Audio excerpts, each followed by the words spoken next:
నువ్వు మర్చిపోయావు. చిన్నప్పుడు నీ పెన్సిల్ పోతే నువ్వు దాన్ని ఎలా తిరిగి కనిపెట్టావో.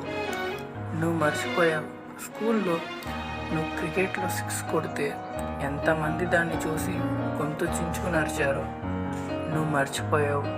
ఎగ్జామ్లో నువ్వు రాసిన పేపర్ చూసి ఎంతమంది కాపీ కొట్టి పాస్ అయ్యారు. నువ్వు మర్చిపోయావు. నీకున్న real talent, skills, power, capacity అన్నిటినీ ఒకసారి కళ్ళు మూసుకొని మీ లైఫ్ని రివర్స్ చేసి ఆలోచించి చూడు. నువ్వు నీలాగానే ఉంటే ఇప్పుడు నీకున్న ఫ్యామిలీ ప్రాబ్లమ్స్ని, మనీ ప్రాబ్లమ్స్ని ఈజీగా సాల్వ్ చేయగలవు. ఏదో సొసైటీలో అలా ఉండాలి, ఇలా ఉండాలి అని చెప్పి నిన్ను నువ్వు కోల్పోయింది చాలు.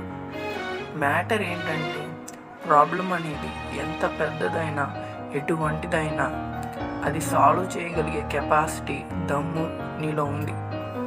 ఏంటి నమ్మట్లేదా?